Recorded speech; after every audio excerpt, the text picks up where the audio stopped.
वसुदेवसुतं देवं कंसचारूणमर्दनं देवकी परमानन्दं कृष्णं वन्दे जगद्गुरुं कृष्णं वन्दे जगद्गुरुं गुरुर्ब्रह्मा गुरुर्विष्णु गुरुर्देवो महेश्वर गुरुर् साक्षात् परब्रह्म तस्मै श्री गुरुवे नमः। तो गीता ज्ञान श्री कृष्णम वंदे जगत गुरु प्रस्तुत गीता ज्ञान सत्र में डॉक्टर सरोजनी मैडम का हार्दिक स्वागत करता हूं और यहाँ जूम मीटिंग में जुड़े हुए गीता प्रेमियों को भी मेरा हृदय से सादर प्रणाम है। और आज मैडम कर्मयोग के बारे में कहने वाले हैं, तो मैं अनिल प्रजापति सबका आदर से वंदन करता हूं। और पहले मैं पितामह पत्री जी, महाअवतार बाबा जी और सारे भारत वर्ष के योगियों, मुनियों, संतों, महर्षियों सबको मैं हृदय से प्रणाम करता हूं। और आज ये गीता के जो बताए गए हैं नाम, तो थोड़ा मैं ये पढ़ के प्रार्थना करता हूँ। गीता गंगा च गायत्री सीता सत्या सरस्वती ब्रह्म विद्या ब्रह्मवल्ली त्रिसंध्या मुक्त गेहिनी अर्धमात्रा चिनानंदा भवग्नि भवनाशिनी वेदयत्री परानंता तत्वार्थ ज्ञान मंजरी इतेत्यानि जपे नित्यं नरो निश्चल मानस ज्ञान सिद्धिं लभे चित्तम तथान्ते परम पदम। थैंक यू मैडम, आप अपना विजडम शेयर कर सकते हो। Thank you. आत्मा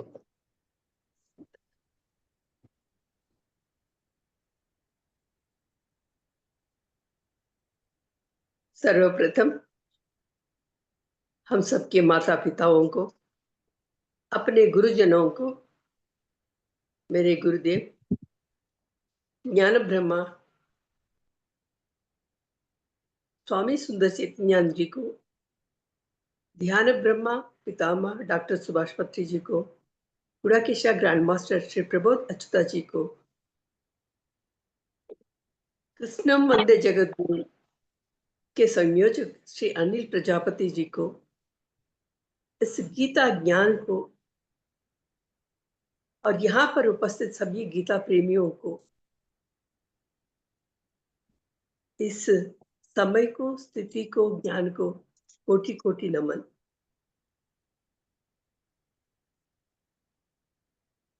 हम अभी चंद मिनट ध्यान करेंगे।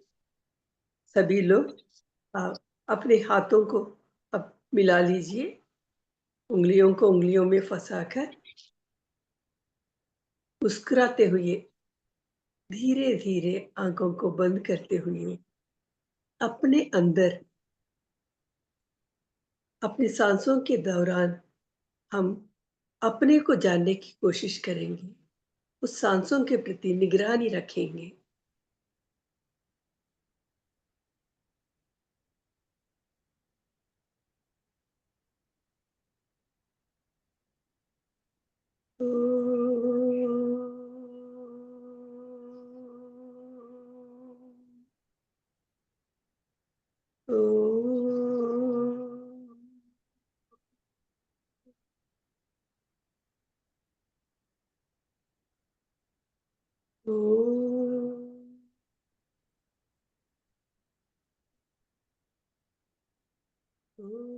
पाठाय प्रतिबोधितां भगवता नारायणेन स्वयं व्यासेन ग्रथितां पुराणमुनिना मध्ये महाभारतम् अद्वैतामृतवर्षिणी भगवती अष्टादशाध्यायिनी अम्ब त्वाम् अनुसन्दधामि भगवद्गीते भवद्वेषिणी।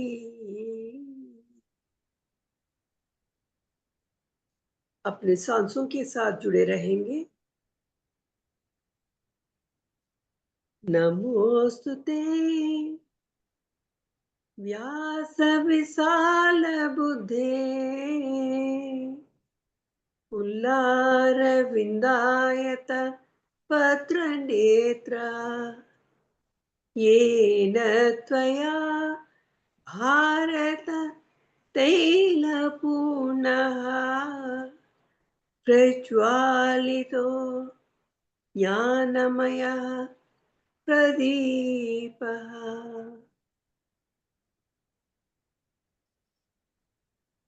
अपने अंदर जाती हुई सांसों को, बाहर आती हुई सांसों को देखते रहेंगे।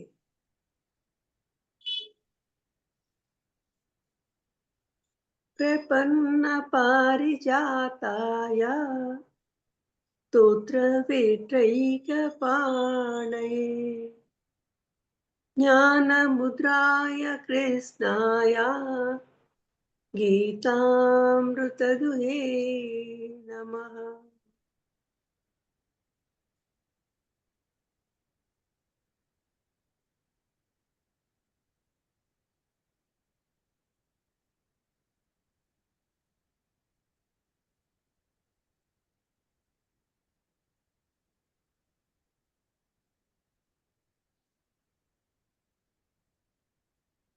अपने हाथों को धीरे धीरे अपनी आंखों पे रखेंगे। 5, 4, 3, 2, 1। धीरे धीरे मुस्कुराते हुए आंखें खोलेंगे और अपने दिव्य मंगल दृष्टि से सबकी ओर हम अपनी इस ऊर्जा को प्रसारित करेंगे।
बने हमारी जिंदगी में एक यात्रा चल रही है जिसको हम गीता यात्रा कह सकते हैं। तो इस जिंदगी में सागर को पहुंचना ही है। सागर तक पहुंचने के लिए नदी को प्रवाहित करना ही है और फल होने तक कैरी को पेड़ के साथ जुड़े रहना है और शांति प्राप्त होने तक हम सबको कर्म करते रहना ही है। कर्म किसी को छोड़ता नहीं, किसी ना किसी तरह हर एक से करवाता है। हम चुप बैठना चाहते हैं, चुप बैठने का संकल्प भी कर्म है। हम जिसे महान समझते हैं तो वे भी कर्म करते ही रहते हैं, जैसे विवेकानंद। तो उनके मन में एक महान संकल्प आया ताकि हम अमेरिका में सर्वमत सम्मेलन में जुड़कर अपने भारतीय संस्कृति के औन्नत्य के बारे में वहां पर हम बताएंगे करके इस प्रकार की सोच उसके मन में आई, और वैसे ही उन्होंने किया। मैंने हर एक के मन में एक, जितना ज्यादा महान होता रहता है उतने ही बड़े संकल्प होते हैं, लोक कल्याण की कामनाएं होती हैं। जैसा शंकराचार्य जी 3 बार कन्याकुमारी से कश्मीर तक पाद यात्रा किए थे और अद्वैत भावना की स्थापना की, अद्वैत धर्म की स्थापना की। और सभी जो शिथिल मंदिर जो है उसके लिए जीर्णोद्धार जो हो गए उसको तो पुनः पुनरुज्जीवित करने के प्रयास किए।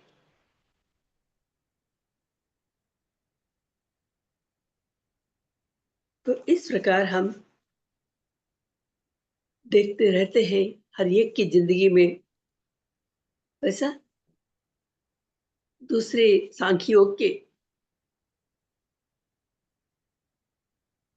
अध्याय में कहा गया कि पश्यन् शृण्वन् अस्वन् गच्छन् स्वपन् स्वसन् प्रलपन् विसृजन् गृह्णन् उन्मिषन् निमिषन्नोपि। इस प्रकार ये सभी क्या है? देखना, सुनना, सूंघना, खाना, पीना, रोना, सोना, जो भी है हर एक तो कर्म ही है, कर्म है। मैंने यहां तक चींटी से लेकर चील तक रोजी रोटी कमाने के लिए कुछ ना कुछ प्रयास करते ही रहते हैं। इसीलिए हमसे मैंने कई, जब कर्म करते हैं कई उम्मीदों को लेकर हम कर्म करते हैं, भले ही वे हमारे अनुकूल फल प्राप्त हो या प्रतिकूल प्राप्त होते हैं, इसके बारे में कम कहा नहीं सकते हैं। कर्म करने तक अपना अधिकार है, कर्म करने के बाद वो तो दैवाधीन है। जब कर्म अपने अनुकूल होते हैं, कर्म फल मिलते हैं, तो हम थोड़ा सा सुख को प्राप्त करते हैं, बड़ी ही अल्प मात्रा में ही क्यों ना हो। तो इस सुख को लेकर बार बार उसको पाने की लालसा होती है, उसके प्रति चाहत बढ़ती है। तो इसके लिए कैसे हम इसे समझेंगे? मैंने हम कपड़ों के बारे में आजकल जो विज्ञापन के दौरान हर चीज का विज्ञापन हो रहा है और अपने मन को खींच रहा है उस ओर। ऑफर्स मैंने प्रलोभन हम इसको कह सकते हैं, ताकि एक आप खरीदे तो हम 3 देंगे। तो इसे देखते हुए अपना मन आकर्षित होता है और वो चाह हमारे लिए आवश्यक है या नहीं, हम यह नहीं सोचते हैं। यानी हमारे सोच पर एक बड़ा प्रहार है। तो अगर सोच उस ओर झुक गए तो हम उसके बंदी हो जाते हैं। बंदी हो जाना माने दुख को मोल लेना, यही अज्ञानता है। इस अज्ञानता के कारण ही हम इस अज्ञानता को दूर कर कर्म योगी बनाने के लिए कोशिश में श्री कृष्ण लगे रहे। महान व्यक्ति है, किसी को यूं ही भटकने नहीं देता, किसी ना किसी तरह अपने पास फेंक कर तो अपने अपनी ओर खींचने की कोशिश करते हैं। तो इसी संदर्भ में अर्जुन को कहते हैं कि वो भी अर्जुन विषाद योग, विषाद माने ही अज्ञानता है। तो अर्जुन से वो अर्जुन अपने विषाद को, अपनी अज्ञानता को दूर करने के लिए यहाँ पर पहला श्लोक हम देखे थे, एक और बार फिर से हम उसके बारे में चर्चा करके आगे निकल जाएंगे। अर्जुन उवाच ज्ञायसि चेत् कर्मणस्ते मता बुद्धिर्जनार्दन तत्किं कर्मणि घोरे मां नियोजयसि केशव। यहाँ जनार्दना केशवा दोनों पंक्तियों में दो प्रकार के संबोधन किए थे। तो पूछ रहा है यहाँ पे अर्जुन कि हे जनार्दन, हर कर्म से ज्ञान ही श्रेष्ठ है करके अगर तुम्हारा अभिमत हो तो क्यों हमको इन कर्मों में क्यों धकेल रहे हो। धकेलना, इस प्रकार इतना बड़ा शब्द का प्रयोग किया है।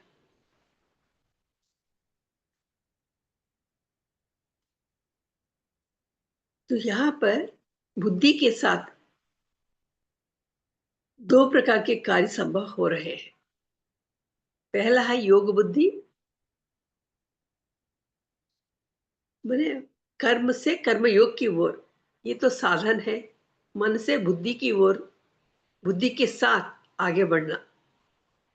और दूसरा है ज्ञान योग बुद्धि, योग बुद्धि ज्ञान योग बुद्धि, ये तो साध्य है। बुद्धि के साथ जो भी व्यवहार करते हैं हम आत्मा की ओर पयन करते हैं। तो पिछले अध्याय में सांख्योग में हम देखे थे कि इस आत्मज्ञान संबंधित उसको प्रतिपादित करते हुए सांख्य योग के बारे में बताया था। उसमें पूरा ज्ञान को दिया और कर्म योग को भी दिया था। कर्म को योग के रूप में कैसे बदलना ताकि हम इससे छुटकारा प्राप्त कर सकते हैं, हमें छुटकारा मिलती है। लेकिन अर्जुन इसके बारे में समझ नहीं पाता है। अर्जुन के मन में एक ही भावना है कि हम युद्ध ना करें, जिसको हम क्या कहते हैं, सेलेक्टिव लिसनिंग। हमारे मन में अगर एक विचार रह गए तो दूसरे लोग कुछ भी हमको बताने की कोशिश करने पर भी हम अपने अनुसार ही सोचने लगेंगे। तो उसी प्रकार यहाँ पे किस उपाय के द्वारा इस कर्म बंधनों को छुटकारा प्राप्त होगा करके वे बताने की कोशिश किए थे।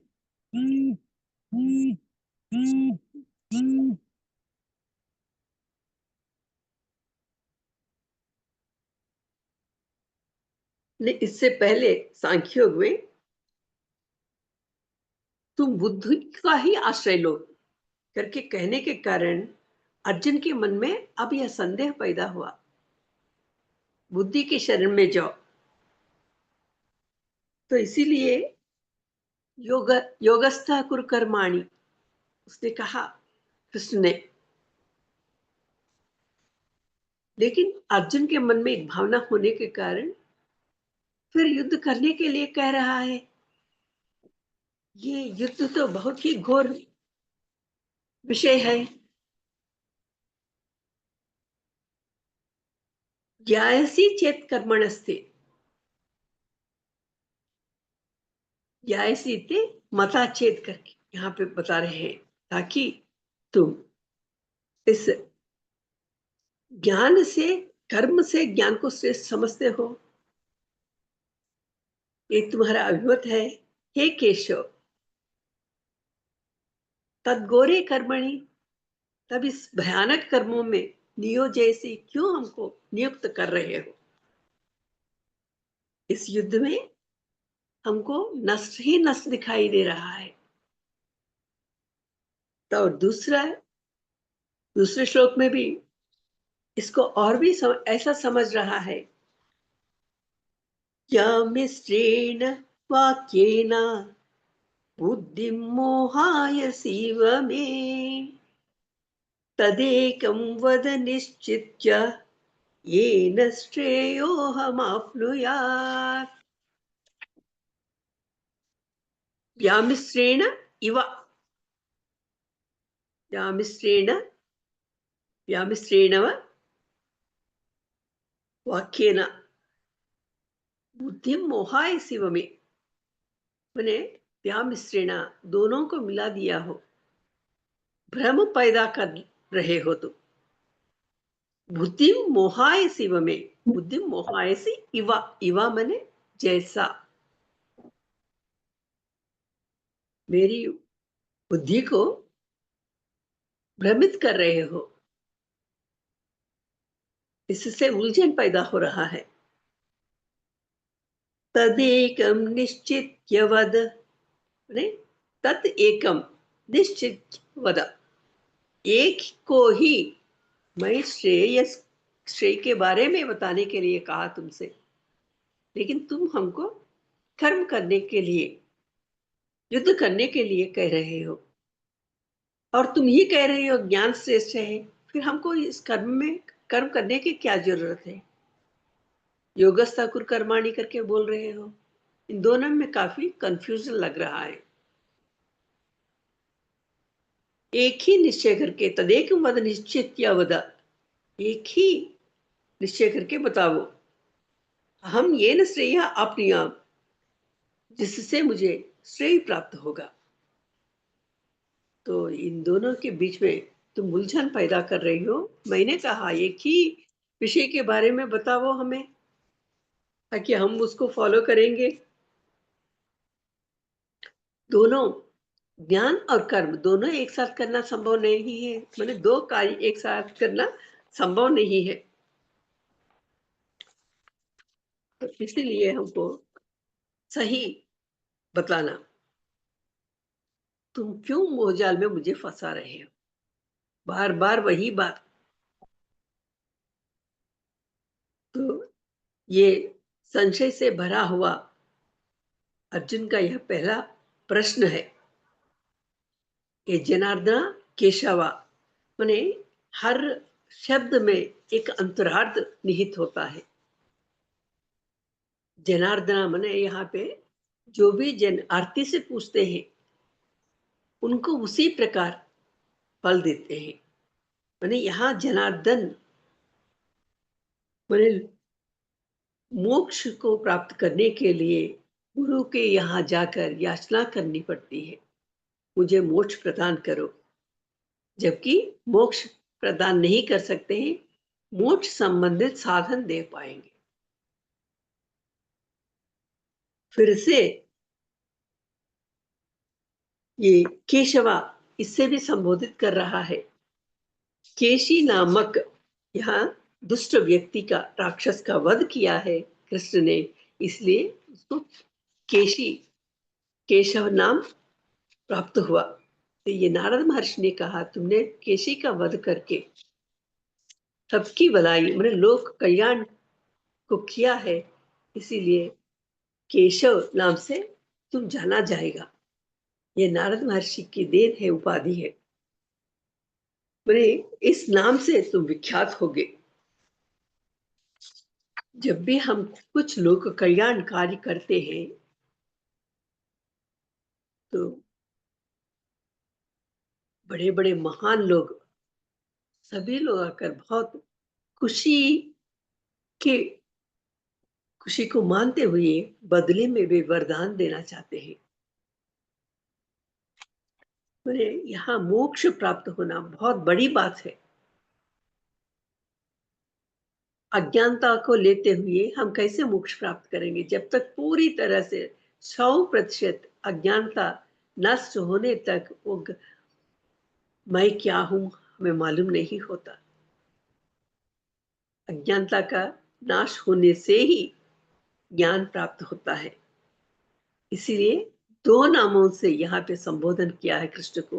मैंने एक तो याचिका की तरह किया, हे जनार्दन करके, और दूसरा केशव, मैंने तुमने एक राक्षस का वध किया। मैंने राक्षसी गुण हमारे मन में स्थित है, उसको जब तक वो राक्षसी गुण है तब तब तक मुझ में अज्ञानता है। तो इस अज्ञानता को दूर करने के लिए ही मैंने वो तुम कर सकते हो। तो इस प्रकार दो रूपों में उन्होंने संबोधित किया, ताकि मेरी अज्ञानता को दूर करो और मुझे मोक्ष प्रदान, श्रेय प्रदान करो। अब श्री कृष्ण बोल रहे हैं, क्योंकि दो श्लोकों में उन्होंने प्रश्न करके हमको मोह जाल में फंसा रहे हो। और फिर जनार्दना केशवा करके भी संबोधित कर रहे हो, मैंने उसमें काफी कंफ्यूजन है अर्जुन में, यह तो मालूम हो गया। श्री भगवान वाचा लोकेस्मिन् विविधा निष्ठा पुरा प्रोक्ता मया नघा ज्ञानयोगेन साङ्ख्यानां कर्मयोगेन योगिनाम् लोकेस्मिन् विविधा निष्ठा पुरा प्रोक्ता मया नघा। अस्मिन् लोके, इस लोक में, विविधा निष्ठा, दो प्रकार की निष्ठाएं हैं। निष्ठा माने अनुष्ठान करने की बात,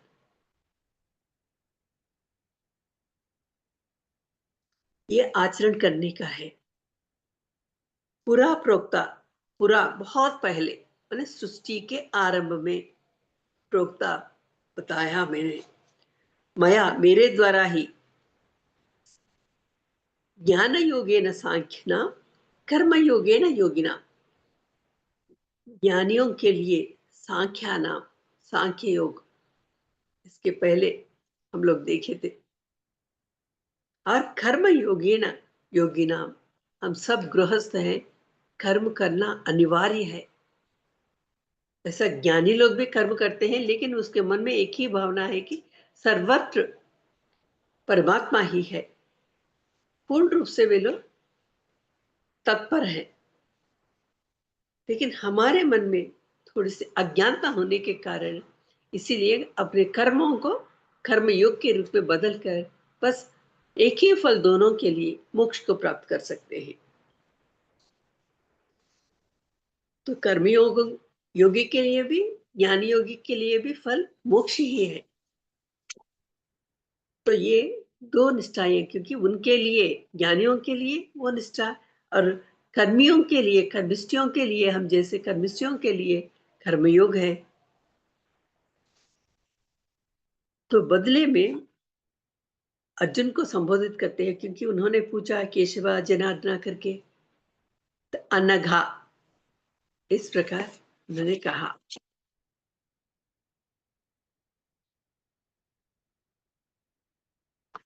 पूरा प्रोक्ता मया नघा, पूरा प्रोक्ता मया अनघा करके, अनघा, अघा मने पाप, अनघा मने पाप रहित, अर्जुन को संबोधित किया।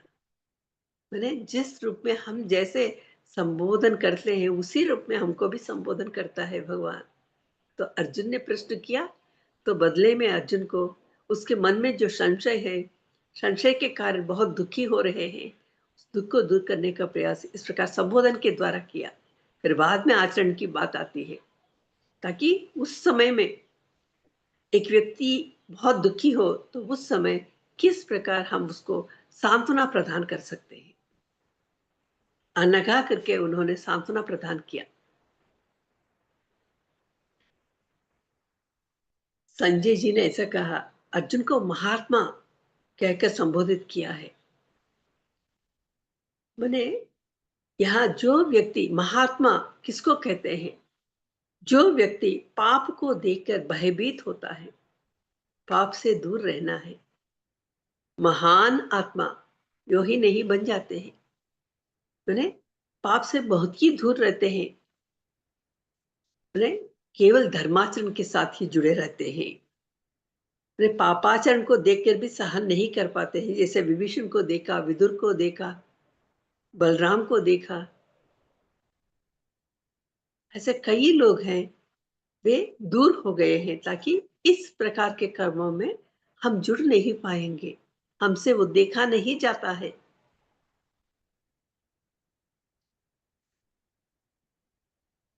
अगर बच्चे में किसी प्रकार के दुख हो तो माँ का कर्तव्य बन पड़ता है कि उस दुख को दूर करे। जैसे बच्चे मिट्टी में खेल कर आते हैं तो माता क्या करती है, जल्दी जल्दी जाकर पानी से नहला देती है और उस पूरी मिट्टी को निकाल देती है। उसी प्रकार यहाँ पवित्र ज्ञान रूपी जल से हमको उस ज्ञान जल में नहलाकर हमको पवित्र करना चाहता है यहाँ पर कृष्ण। इसीलिए उन्होंने कहा अनघा, क्योंकि अब तक अर्जुन कई प्रकार के धर्म कार्य किए थे, कभी उसके प्रति ध्यान नहीं लगाए कि हमने क्या किया, किस लिए किया, किसके लिए किया। कर्तव्य करना ही, धर्म युद्ध करना ही है करके इसके पहले किए थे बहुत। और धनंजय आकर के भी संबोधित किया, कल भी इसके बारे में थोड़ी सी चर्चा की, क्योंकि राजसूय यज्ञ के समय में कई राजाओं के साथ जाकर उससे मेल करना, माने तो अपने में मिलाना, नहीं माने तो उससे युद्ध करके अपने में मिलाने की कोशिश की।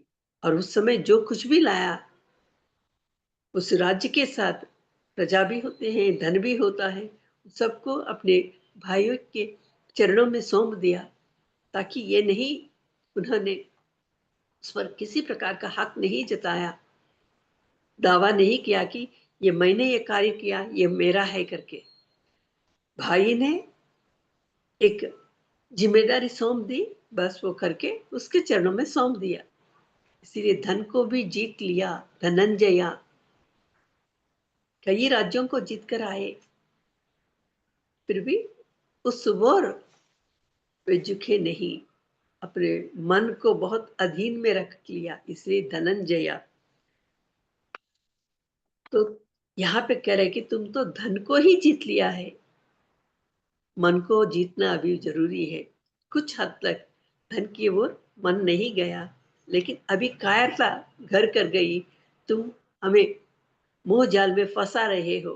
कहीं ना कहीं मन में वो अज्ञानता है, तो उसको निकालने का कार्य अभी कृष्ण के सामने है।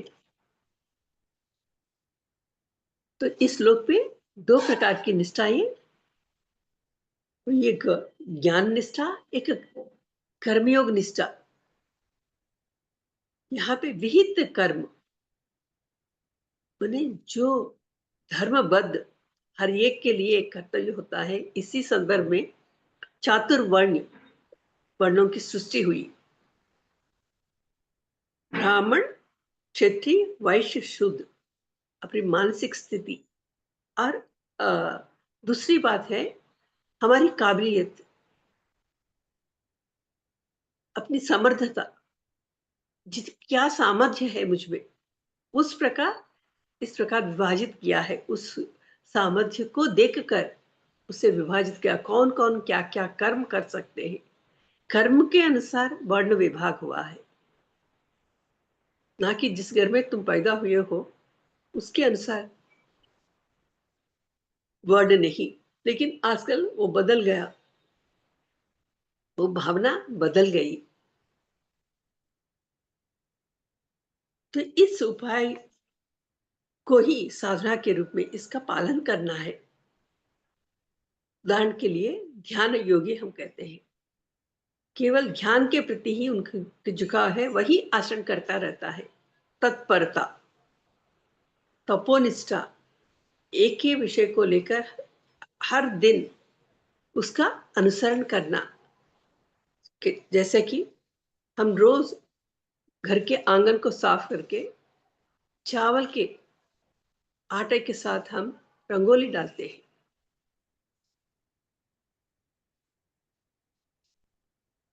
तो ये है, ये चावल के आटे के साथ रंगोली डालने के पीछे जो भावना है, ये तो चींटियों के लिए आहार है। मैंने सुबह सुबह हम चींटियों को आहार दे रहे हैं। ऐसा कहा जाता है, ऋषि लोग ही चींटियों के रूप में आकर हमारे घर के चौखट तक आ पहुंचते हैं, ताकि हम दिए हुए आहार को लेकर वे खुशी से अपने पर वरदान बरसाकर चले जाते हैं। क्योंकि जैसे चींटी खा वो चावल के दाने को लेकर जाती है, लेकिन ऐसे लेकर निकल जाना ही नहीं, उसके बदले में हर व्यक्ति के अपने सामर्थ्य के अनुसार वरदान देते हैं। तो इसीलिए हम एक मानव होने के नाते हमारा कर्तव्य बन पड़ता है, सर्वभूत हिते रताः, जैसा व्यास महर्षि के श्लोक में हम पढ़ते हैं। वो तो व्यास महर्षि के ही बारे में ही नहीं, हर एक के लिए अपना कर्तव्य, जहां तक अपना सामर्थ्य है दूसरों की सहायता करते रहो। ये तो हर एक के लिए इस प्रकार घर के आंगन को साफ करना और रंगोली डालना, वो भी चावल के आटे के साथ, ताकि चींटियों के लिए आहार हो जाता है। ये हम जानते हुए ना जानते हुए करते हैं, कैसे भी करें कर्म हो जा रहा है, बदले में जो फल मिलना है वो भी मिल जाता है, हम उसको फॉलो करना है। फिर बाद में उसके पीछे की भावना क्या है वो हमें मालूम होता है। तो अच्छे कार्य करने के लिए यहाँ पे एक तप तप तप करना, तपोनिष्ठा, पेड़ों को पानी देना या गाय को घास खिलाना, कुत्तों को रोटी देना, पक्षियों को दाना देना, तो बहुत से कार्य, छोटे मोटे कार्य होते हैं। अतिथि अभ्यागत बोलते हैं उसको, जो है थोड़ा सा पानी पिलाना, रिक्त हाथ हम, भारतीय संस्कृति में ये बात कही जाती है कि हम किसी को रिक्त हाथ नहीं भेजते हैं, कम से कम पानी तो पिलाते हैं। पानी अपना प्राणाधार है।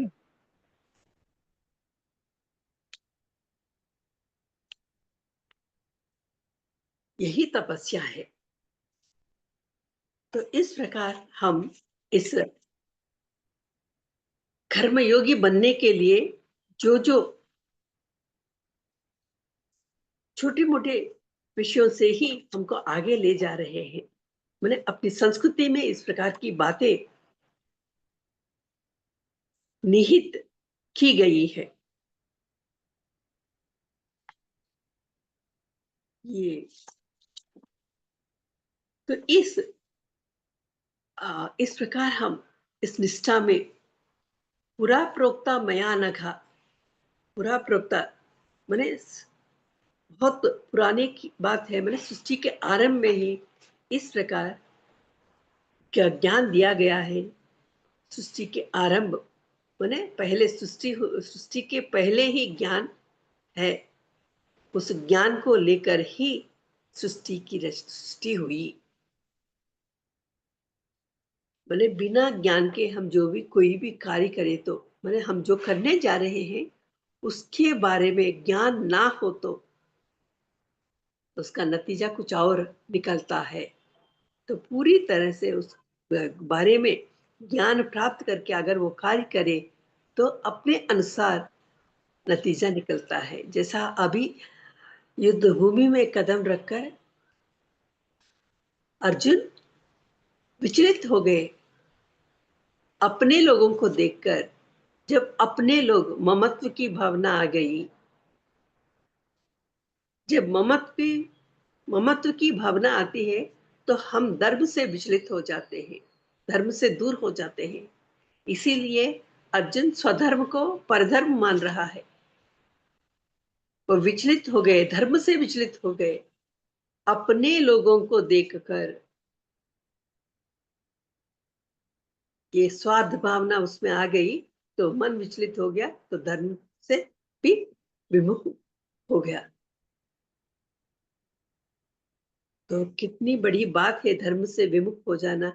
तो कृष्ण के लिए यहाँ पे उसको पहले माने तमो गुण में, रजोगुण में से नीचे हो गया है, इसीलिए हृदयोपविष्टा, वो पीछे जाकर बैठ गया करके उस पे कहा गया है।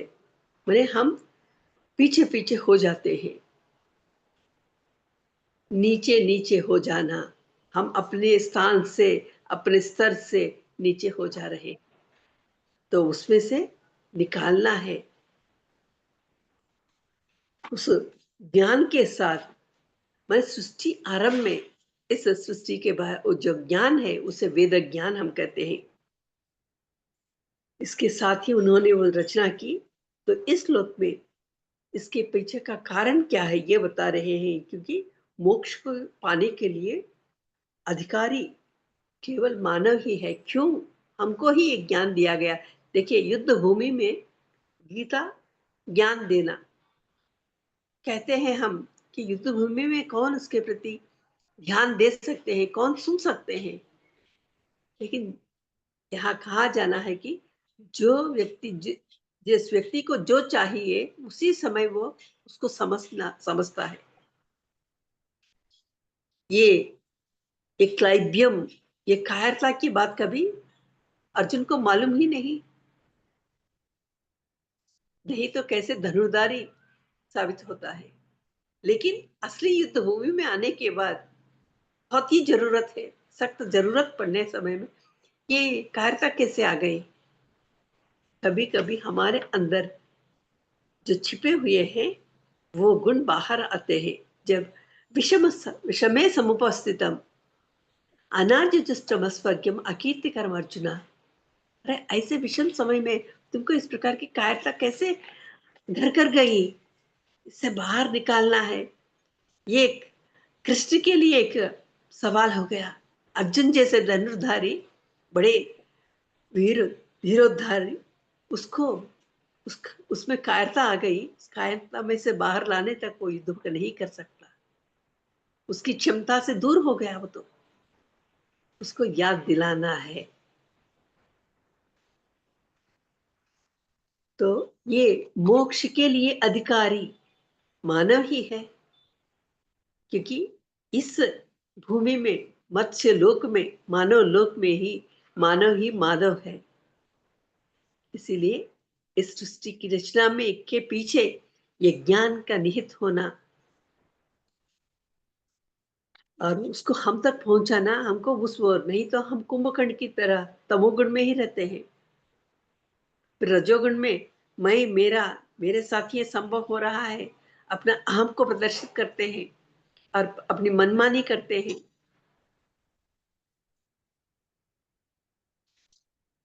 तो इन सभी गुणों से लाकर उस मोक्ष के लिए अधिकारी बनाना है। तो यही पर होने से यहाँ पे ज्ञान बोध हो रहा है। जब जरूरत है, हमारी समझ, हमारी सोच अलग होती है, लेकिन भगवान जो करते हैं, जो कार्य है, चल रहे हैं सृष्टि के नियम में, कहीं भी किसी प्रकार के लोप नहीं है। पहले इसे समझना। बोले यहाँ पे ब्रह्मचर्य आश्रम के समय में ही संन्यास ग्रहण कर लेते हैं।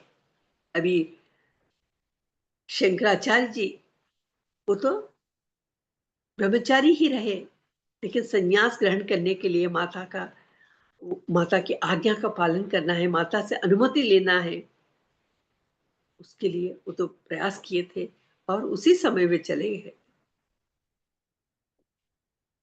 यहाँ पे ये जैसे शंकराचार्य जी जैसे विवेकानंद की यति पुरुष जो ज्ञान है, वह उसका केवल माने वे सभी लोग ब्रह्मा से ही, उस परमात्मा से ही संबंध रखता है और उनसे किए हुए जो कार्य है लोक कल्याण के लिए होते हैं।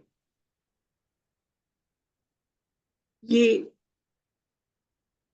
जो बातें बताई, यहाँ अनुष्ठान की बात बताई गई है। फिर ये मोक्ष क्या है, माने मन में ब्रह्मा को ही उनके मन में जो संन्यास ग्रहण करना या यति पुरुष होते हैं, तो ब्रह्म भावना ही, ब्रह्मा ही आत्मा है, आत्मा ही ब्रह्मा है। लेकिन इसके लिए श्रवण मनन निधिध्यास की आवश्यकता है। हम जो कर रहे हैं श्रवण मनन निधिध्यास, तीनों बातें एक साथ हो रहे हैं। सुनना, मनन करना और उसमें स्थित होने की कोशिश करना। मनन के साथ स्थित होता है।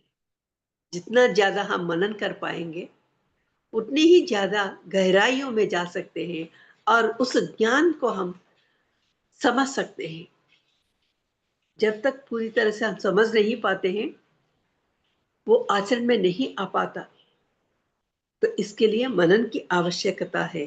तो ज्ञान योग इतना आसान नहीं, कर्म करना आसान है, कर्म को योग में बदलना भी थोड़ा मुश्किल है। लेकिन कर्म करते ही कर्म योग में बदल गए तो साधना हो गई। तो इसीलिए अर्जुन एक गृहस्थ होने के कारण उसी कर्म को कर्म योग के रूप में बनाने की चेष्टा कर रहे हैं, लेकिन अर्जुन समझ नहीं पा रहे हैं। इसमें आत्मविचार ही, ये ज्ञानियों के लिए आत्मविचार ही एकमात्र साधन है उनके लिए, वो निवृत्ति मार्ग। हम सब कर्मयोगियों के लिए प्रवृत्ति मार्ग, कर्म करते रहो और उसको धर्म के साथ जोड़ दो। कर्मों को छोड़ने की जरूरत नहीं है, कर्मों को हम धर्म के साथ जोड़कर अपेक्षा किए बिना, यहाँ पे ये बात, इसके प्रति थोड़ा सावधान हो जाना है। अपेक्षा किए बिना धर्म का व्यवहार करे तो फल की प्रतीक्षा नहीं करने की जरूरत नहीं, फल तो अपने आप आ ही जाता है। इसीलिए फल के बारे में ना सोचो, धर्म करते रहो। यहाँ युद्ध भूमि में आए हो, धर्म के साथ जुड़ जाओ। क्या होता है, हम जीतते हैं, वे जीतते हैं, या वे मरते हैं या हम मरते हैं, क्या होगा इसका नतीजा, इसके बारे में सोचने की आवश्यकता नहीं। तो इसी को रमण महर्षि कहते हैं अपने उपदेश सार में, कर्तुराज्ञया प्राप्यते फलम कर्म किं परम कर्म तज्जडम क्रतुमहो ददौ पतन कारणम गति निरोधकम फलम शाश्वतम। कर्म करते हैं तो कर्म से जो कर्म फल मिलते हैं उसकी सीमाएं होती है, सीमित फल प्राप्त होता है। तात्कालिक सुख या दुख जो भी हो तात्कालिक ही है। कर्म किम परम कर्म तज्जड़म, कर्म तो जड़ है, तो उससे जो फल मिलता है वो तो फलम अशाश्वतम, अशाश्वत अनित्य फल मिलता है हमको। नित्य फल, मोक्ष माने नित्य फल है। गति निरोधकम, हमारी गति निरोध हो जाती है, गति आगे बढ़ना है हमें। तो इसके लिए बताते हैं कि दूसरे श्लोक वृत्त में, ललित वृत्त कहते हैं, ईश्वरार्पितम निश्चया कृतम चित्तशोधकम मुक्ति साधकम। ईश्वरार्पितम, ईश्वर को समर्पित करते हुए वही योग है। निश्चया कृतम, न इच्छा ना करते हुए, क्या मिलेगा, क्या प्राप्त होगा इसके बारे में न इच्छया, इच्छा को रखने की जरूरत नहीं है। कर्म करने के अधिकारी हो, कर्म कर लो।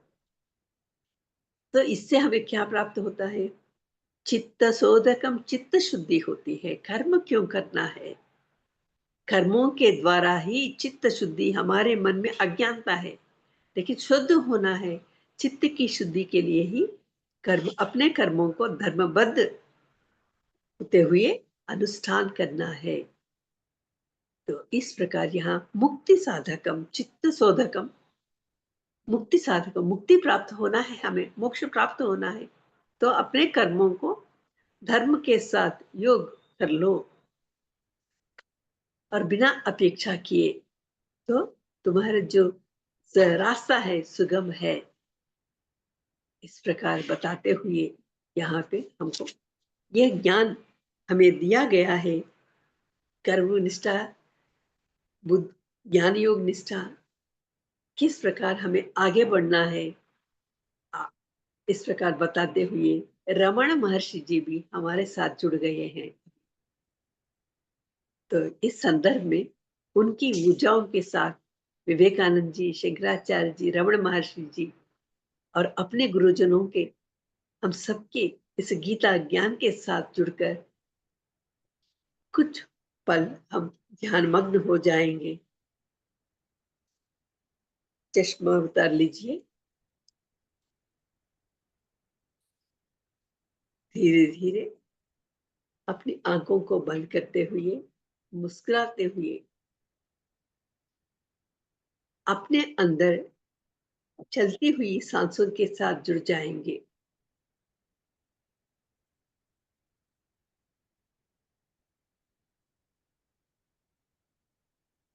अपने अंदर जाती हुई सांसों को, बाहर आती हुई सांसों को देखते रहेंगे।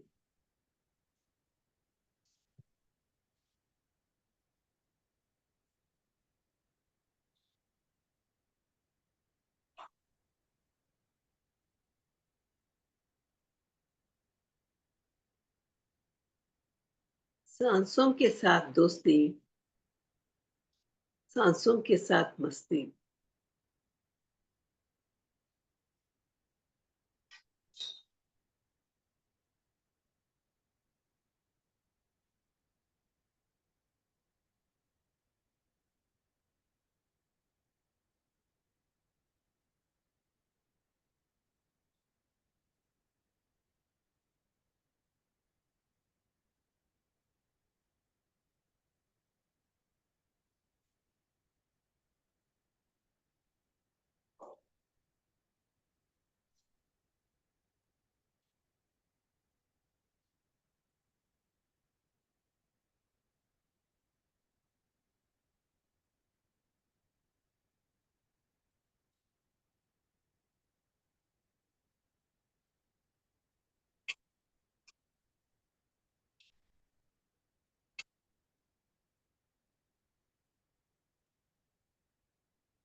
मुस्कुराते हुए अपनी सांसों को निहारते रहेंगे।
धीरे धीरे अपने हाथों को अपनी आंखों पे रखते हुए 5, 4, 3, 2, 1 मुस्कुराते हुए अपनी आंखों को खोलेंगे, अपने दिव्य मंगल दृष्टि को सबके प्रति प्रसारित करेंगे।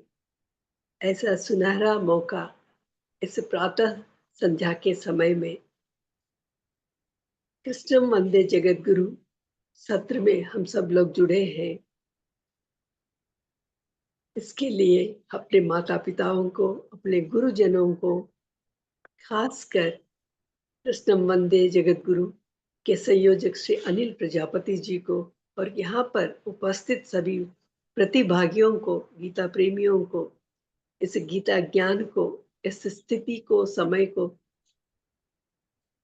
कोटि कोटि धन्यवाद। ओम पूर्णमदः पूर्णमिदं पूर्णात् पूर्णमुदच्यते पूर्णस्य पूर्णमादाय पूर्णमेवावशिष्यते। ओम शांति शांति शांति।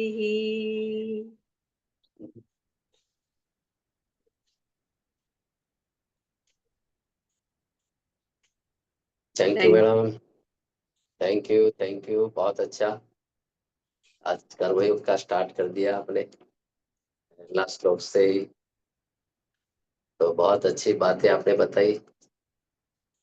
तो यही बात आपने बताई कि भगवान ने के ज्ञान की बातें मुझे समझाई। अर्जुन बोलता है कि ज्ञान की बातें तो मुझे समझाई, अभी आप कर्म में क्यों धकेल रहे हो, घोर कर्म करने के लिए। तो आपने मोक्ष के लिए तो आपने आत्म तत्व का उपदेश तो दे दिया, बरोबर का आत्मा का कल्याण कैसे करना है, मोक्ष तरफ कैसे जाए, सब सारी बातें ज्ञान की तो बता दी। पर अर्जुन भगवान को ऐसा बोलता है कि भगवान अभी मुझे आप कर्म करने के लिए तो बोल रहे हैं, तो मुझे कैसा कर्म करना है, क्या करना है। तो भगवान बोलते हैं अर्जुन तू योगस्थ होकर कर्म करना है, तू योग में रह के।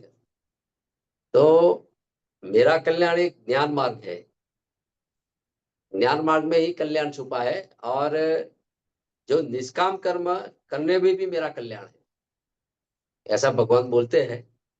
तो आपने ये भी सरस अच्छी बात बताई कि निष्काम कर्म से चित्त की शुद्धि होती है। तो बहुत अच्छी बात बताई मैडम। तो ये योगस्थ होकर हमको कर्म करना है, योग में होते हुए कर्म करना है। और निष्काम कर्म की बात बहुत अच्छी समझाई। तो अभी आगे आगे हम भगवत गीता को समझेंगे। तो बहुत अच्छा रहा आज का सेशन। और अ, अभी क्वेश्चन और जो विजन जिसको शेयर करना है वो इंदु मैडम, आप अपना जो विजडम थोड़ा शेयर करे। Yes madam. धन्यवाद। पहले तो सभी को हृदय से प्रणाम। बहुत ही अच्छा मैडम आप बताती हैं और हम लोग सभी इस मार्ग पर आगे बढ़ रहे हैं धीरे धीरे।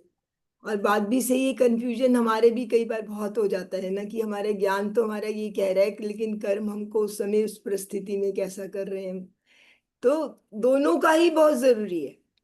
ज्ञान अगर सिर्फ होगा और उसको अगर हम कर्म में नहीं बदलेंगे तो कैसे चलेगा, है ना। और अगर कर्म हम ज्ञान के अकॉर्डिंग नहीं कर रहे तो वो भी ठीक नहीं है।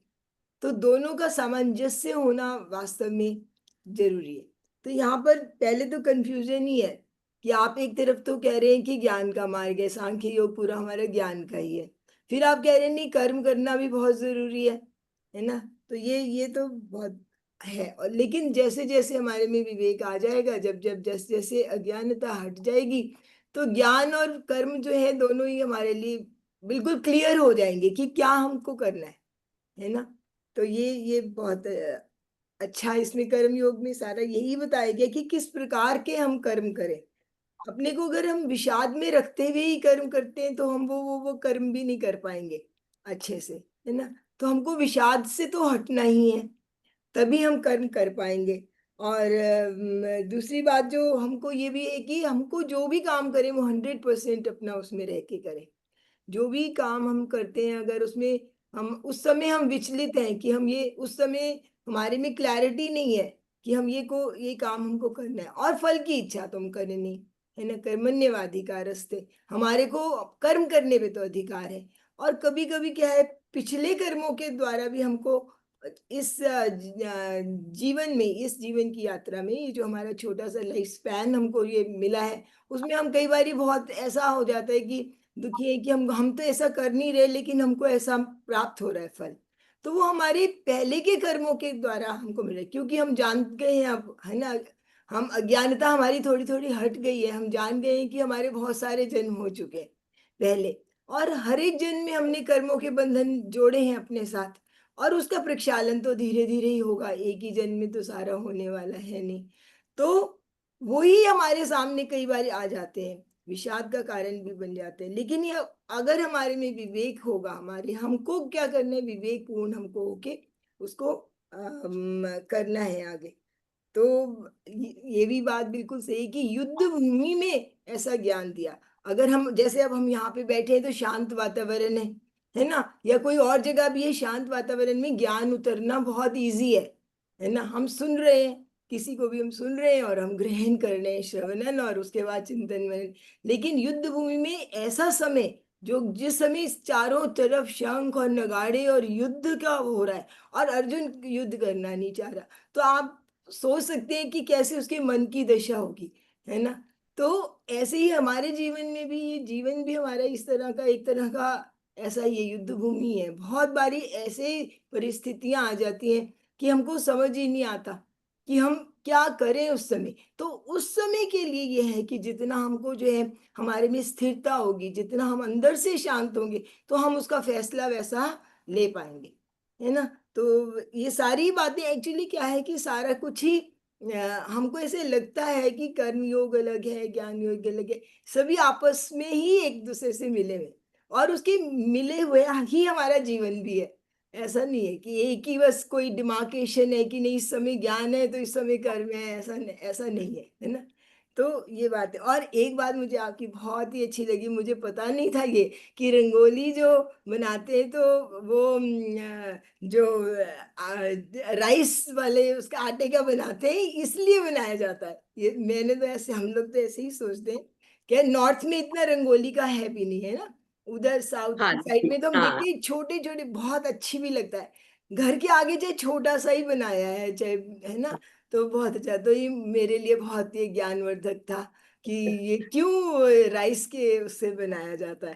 तो ये इसकी चींटियों के लिए अपने आप से स्वयं ही हम दे रहे हैं, है ना। उसके लिए हम ऐसा नहीं कि हमको अलग से कुछ कर रहे हैं, तो अपने आप ही, और सुबह ही सुबह कर रहे हैं, सुबह ही ये सुबह कर, रंगोली बना रहे बिना हैं। जाने के करे तो भी वो फल मिल जाता है। हाँ बिल्कुल, क्योंकि जैसा करेंगे फल तो मिलेगा ही।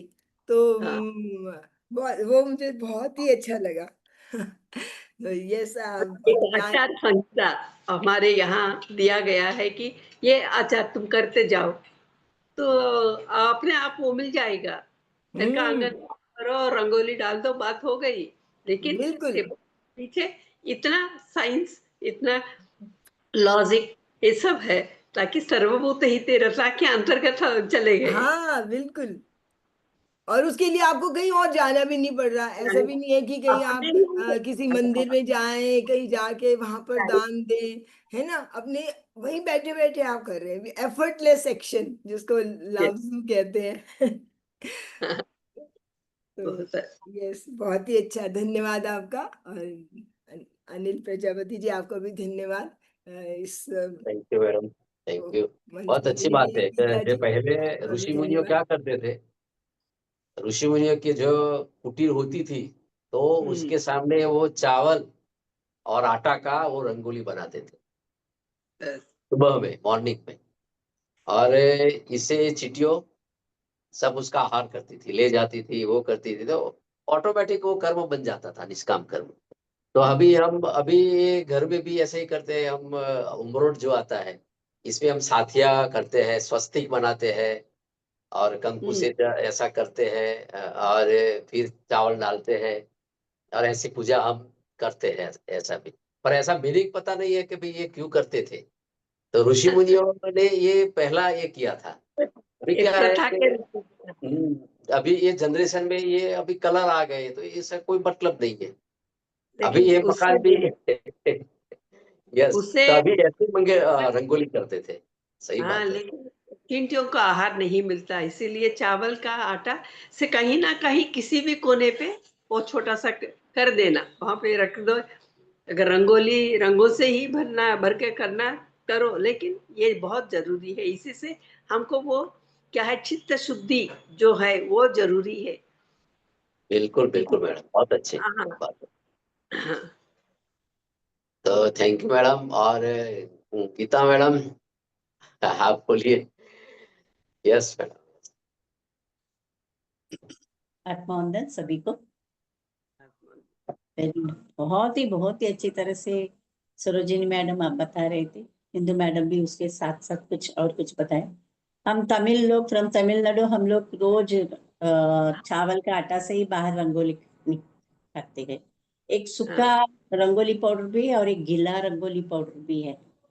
जब त्योहार के टाइम में गीला रंगोली करके उसमें थोड़ा कपड़े ऐसे रखिए हम गीला। आप कभी किसी मंदिर में जाके देखो, तमिल मंदिर में, तो आपको ये सब देखने को मिलेगा। और ये हमारे एक रिचुअल ही है। और कौवा को रोज अन्ना और दाल चावल पकाते हैं तो पहला कौवा कौवा को देने का, that is our Tamil culture में ही है। तो ये आपने बताया तो ऋषि मुनि ने शुरुआत किया और किसी ने शुरुआत किया है, तो ऐसे आ गया परंपरा में फ्रॉम हम वन बिना जाने ही वे लोग इस प्रकार के आचार बना दिए, ताकि करते जाओ, उसके बारे में तुम्हें जानने की जरूरत नहीं है, करते जाओ तो उसके बदले में वो फल, माने आपको ये पुण्य होना है, पुण्य मिलना है आपको, तभी तो ज्यादा होकर जब आप उससे पुण्य कार्यों करते हुए उसके फल के बारे में जब नहीं सोचते, ये सब आपके अकाउंट में हो जाएंगे। हम लोग सोचा भी नहीं था ऐसे क्या मिलने वाला है, लेकिन जो है handed down to us from one generation, तो हम लोग ऐसे ही ब्लाइंडली करते आ रहे थे without thinking the result of it. Nicely you mentioned about that. ऋषियों की देन है ऐसा। Very nicely, time to time आप कुछ उदाहरण अच्छी तरह से देते हैं। आज मुक्ति प्राप्त करने के लिए अपने रमण महर्षि से और विवेकानंद का, शंकराचार्य का भी आपने मेंशन किया था। Very nice madam, every day I get to hear something new. Very nice, very nice, बहुत ही अच्छा था। कर्मयोग हम धर्म है, एक अपना कर्तव्य है, करके करना चाहिए। युद्ध में जो एक क्वेश्चन है, that's all, I won't take much time. युद्ध करने से कैसे निष्काम कर्म हो जाएंगे मैडम? युद्ध में फाइट करते हैं, उसमें निष्काम कर्म नहीं ना, युद्ध तो किलिंग ही है, हिंसा ही है, राइट? हिंसा ही है। यहाँ धर्म के लिए, माने न्याय के लिए वे लोग आए। जो अधर्म मांग की थी वो मांग पूरी नहीं हुई, बदले में युद्ध ही मिला उन लोगों को। माने युद्ध करना पड़ रहा है, वे नहीं चाहते 5 गांव दे दो, हम अपने जीवन यापन करेंगे, बोले तो दुर्योधन देने के लिए तैयार नहीं रहे। तो उस समय युद्ध करना विवश, युद्ध के लिए विवश हो गए। वे लोग नहीं चाहते हैं युद्ध, पहले शांति के लिए कृष्ण गए, और जो शांति दूत के रूप में कृष्ण गए, कृष्ण को भी बांधने की कोशिश की उसने। ये बहुत बहुत ही गलत बात है। लेकिन आज के टाइम में युद्ध विद्ध नहीं है, ऐसे ही नहीं है। हम किसी को अधर्म करते हैं करके हम इसको किसी नुकसान नहीं पहुंचा सकते ना, कोई भी हो। हम देखते हैं अधर्म करते हैं तो हम क्या करें, हम देखते ही देखते हैं। तो उस समय न्याय के लिए लड़ना पड़ता है, न्याय के लिए लड़ना, क्योंकि आज हमारे साथ अन्याय हुआ, कल कई लोगों के साथ, और ये अराजकता फैल जाएगी। अराजकता तो फैलता ही है, दिखते ही है। कहीं ना कहीं इस पर रोक लगाना पड़ता है, तो इसके लिए भी युद्ध करना पड़ा। हाँ madam, correct you are saying, but ये न्याय देने के लिए हमको कोर्ट तक जाना पड़ता है। आजकल हम न्याय देने के लिए कोर्ट के लिए कितना खर्चा होता है, तो इसलिए हम चुप बैठते ही है। ये सब मैं इसके बारे में कुछ कह नहीं सकती, लेकिन वहां पर ऐसी ऐसी स्थिति पैदा हुई ताकि उसको लड़ना पड़ा। तो हाँ। लड़ते समय तुम किस भावना के साथ लड़ रहे हो, अच्छा। ये बहुत भावग्राही जनार्दना ओ। का। तो इसीलिए कल भी बताई थी ये हम्म। अर्जुन, वे हम्म। हमारे लोग मर जाएंगे, हम उसका वध करेंगे। हाँ। तुम्हारे लोग ही बहुत लोग आए, 18 अक्षौणी सेना, क्षत्रिय, हाँ। भारत देश में जितने भी क्षत्रिय हैं, वैसा हाँ। समझ लीजिए 16 साल से लेकर 60 इयर्स हम समझेंगे, तो वे सभी हम्म। लोग यहाँ पे मौजूद हैं। हम्म। किसी की जिंदगी के प्रति ये नहीं कह सकते हैं कि वे लोग जीवित बाहर जाएंगे। हम्म। सभी लोग आकर यहाँ तैनात है, तुम्हारे जो कार्य है, तुम्हारा जो हम्म। कारण है, उसके प्रति समर्थन करते हुए वे लोग आए। हम्म। तो तुम अपने लोगों के बारे में समझ रहे हो, मेरे लोगों का वध हो जाएगा, मैं कैसे राज, ये भावना ही गलत है, इसको बाहर निकालो। ठीक है। गलत भावना से बाहर रहा तो वह प्राप्त से स्वर्गम, जित्वा वह मोक्ष से महिम करके बहाता है। ताकि तुम अगर क्योंकि इस स्वर्ग भूमि, इस भूमि में आए हो, एक क्षत्रिय होने के नाते तुम्हारा कर्तव्य है धर्म को, धर्म स्थापना करना। हम्म। ओ तुम्हारे यस। तुम्हारे साथ जो अन्याय हुआ सबके साथ नहीं होना, पहले हाँ। तुम लड़े तो सभी हम्म। लोगों के लिए धर्म मिलता है। हम्म। ठीक है। इसीलिए वेरी। इस संदर्भ में तुम इस भावना को निकालकर, माने स्वार्थ भावना को निकालकर लोक कल्याण की भावना, धर्म की भावना के साथ जुड़कर तुम व्यवहार करो, वो कर्म कर्मयोग में बदल जाता है, वही वेरी ज्ञान है। Thank you ma'am, very nice, today's विवेचन was very very nice, thank you, thank yes, क्योंकि ये जो यू। युद्ध हुआ वो धर्म की रक्षा के लिए ही हुआ ना हम्म। वहां पर। बिल्कुल, अगर उसको रोकना भी जरूरी है। अगर कोई बहुत ही फैल रहा है, सारे लोगों को, ज्यादा लोगों को कष्ट हो रहा है, तो उसके लिए थोड़े लोगों के ऊपर वो करना वो धर्म ही है। क्योंकि अगर ऐसा नहीं करते तो जैसे कि दुर्योधन और उन दुशासन ने अगर अपने परिवार वालों के साथ ऐसा वो कर सकते हैं, द्रौपदी के साथ, है ना। अगर वो उनको नहीं रोकते तो फिर आम जनता तो उनके लिए कुछ भी नहीं है ना। जो अपने रिस्पेक्टेड उनके लिए ही कैसा व्यवहार कर रहे हैं, तो वो दूसरों के साथ कैसा व्यवहार करेंगे। तो उनके लिए भी तो उनका सुरक्षा करना भी जरूरी है। क्योंकि हमको, हम यहाँ पर ये भी देख रहे हैं कि हमको केवल अपने लिए नहीं करना है सब कुछ। हमको पूरी मानवता के लिए, पूरे और लोग जो हमारी सुरक्षा में है, उनका भी हमको ध्यान रखना है ना। तो एक ये भी मतलब मुझे लगता है कि एक पॉइंट है। हाँ, बहुत जरूरी है ये वाला point. Thank you thank so madam, thank you you. Geeta madam, Indu thank madam, बहुत अच्छा विजडम शेयर किया आपने। और एस पाराशर सर, कुछ बोल सकते हो? क्वेश्चन है तो आप बोल सकते हो। नीता मैडम, आपको जो कोई क्वेश्चन है मन में तो बोल सकते हो। तो कोई क्वेश्चन है नहीं, क्वार्टर 7 हो गए हैं, morning.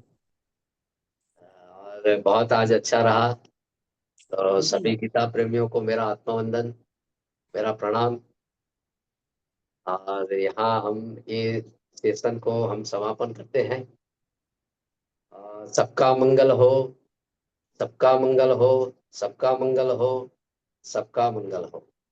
Thank you, thank you, thank you.